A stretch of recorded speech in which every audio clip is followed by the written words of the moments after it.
na lang, malapit na raw bumaba ang presyo ng bigas ayon mismo kay Pangulong Bongbong Marcos. Pero bago yan, posibleng sumipa muna ang presyo ngayong buwan. Nasa frontline ng balitang yan, si Laila Pangilinan. I think na pagka na yung supply natin dumami at humaba ang ating reserve, mag-stabilize na ang ating mga presyo.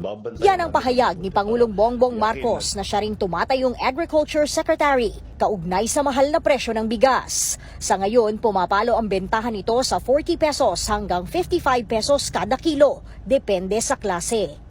Ang binabantayan siyempre natin yung farm gate price dahil yun ang nagpataas sa presyo ngayon at pati yung pag-import ng mga ibang inputs at saka ng bigas mismo.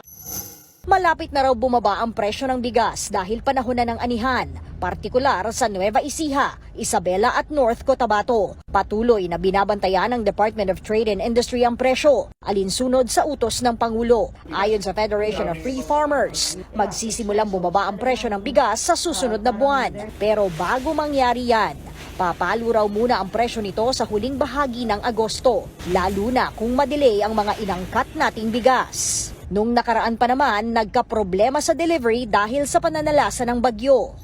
Yun ang malaking question. Kaya ba nilang supplyan yon, no? Dahil pag hindi dumating yon o kinapos ng konti at baka madelay pa rin yung imports, magkakaproblema tayo bago mag-anihan.